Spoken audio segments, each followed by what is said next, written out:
Observe la manière dont une personne entre dans une pièce, cherche-t-elle à briller ou à comprendre ce qui s'y passe déjà. Il y a ceux qui prennent la lumière, et ceux qui l'éclairent doucement sans bruit. Regarde comment elle réagit quand on la contredit. Celui qui accueille l'idée d'un autre comme un vent frais et libre. Celui qui s'irrite est encore prisonnier de ses murs. Dans le silence, certains fuient. D'autres respirent. C'est dans les pauses que l'on découvre ceux qui savent habiter leur propre présence. Quand elle se trompe, écoute ses mots. S'excuse-t-elle avec sincérité ou maquille-t-elle la faute d'un rire nerveux? Le courage se niche dans la nudité du tort reconnu. Regarde comment elle traite ceux qui ne peuvent rien lui apporter. C'est là que s'exprime le fond du cœur, quand il n'y a plus de calcul, plus d'échange de faveurs. Écoute-la parler d'un absent.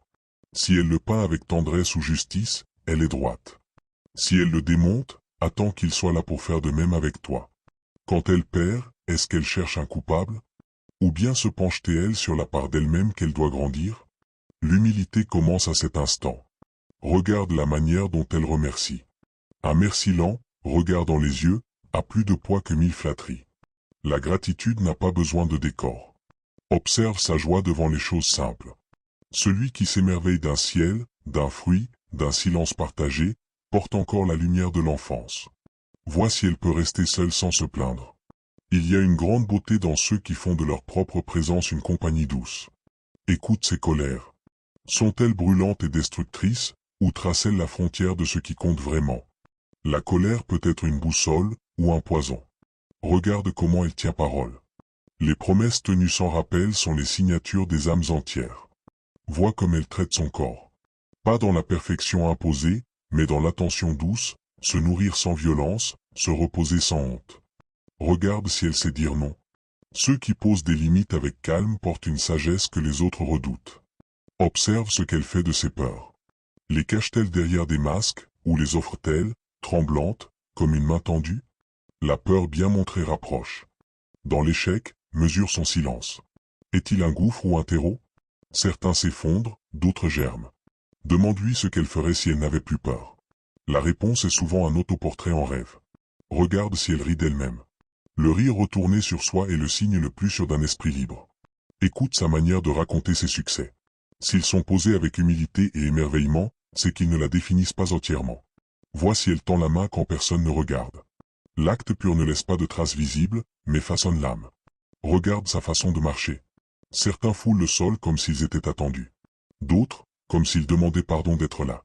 L'allure dit beaucoup du passé. Vois ce qu'elle fait des cadeaux.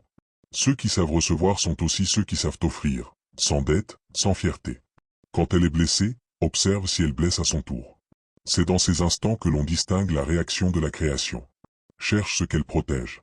Certains défendent leur confort, d'autres leurs idéaux. Ce que l'on défend est ce que l'on aime le plus. Regarde si elle cherche à convaincre ou à écouter. L'ego cherche la victoire. L'amour cherche la rencontre.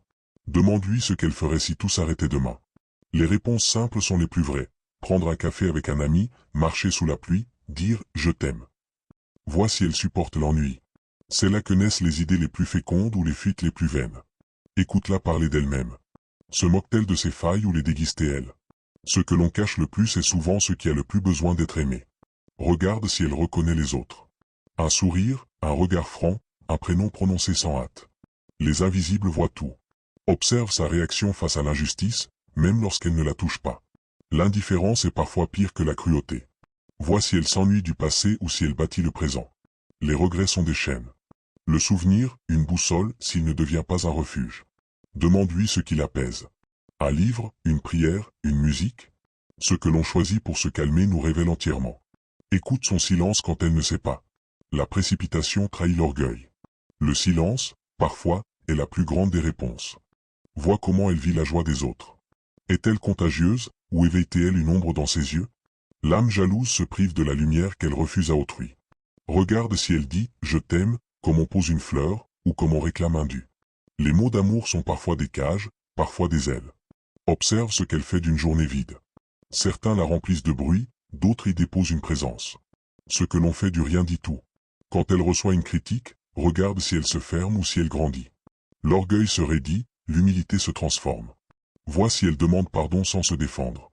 Le vrai pardon ne marchande pas, il se donne nu. Regarde si elle s'attriste de la souffrance du monde ou si elle détourne le regard. Ce que l'on voit et ce que l'on refuse de voir dessinent deux mondes parallèles.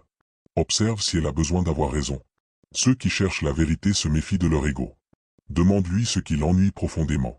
Ce que l'on rejette parfois est un miroir trop franc. Regarde comment elle traite les enfants. L'enfant perçoit avant de comprendre. Celui qui lui parle avec respect parle au cœur de l'humanité. Vois si elle respecte les silences des autres. Interrompre, c'est parfois refuser à l'autre d'exister pleinement. Regarde si elle célèbre ou minimise ses propres victoires. La joie vraie ne s'excuse pas, mais ne cherche pas à dominer.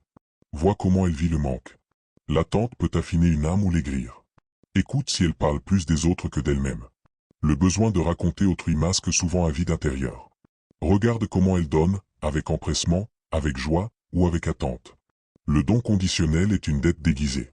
Observe sa capacité à s'émerveiller du connu. Ceux qui voient chaque jour comme une première fois ont gardé le feu du commencement. Vois si elle sait attendre la fin d'une phrase. Celui qui coupe la parole vit dans l'urgence de se dire, sans savoir entendre. Demande-lui ce qu'elle pense de la mort. Sa réponse parlera de sa manière de vivre. Regarde si elle revient quand elle part. Certains s'éloignent pour fuir, d'autres pour mieux revenir.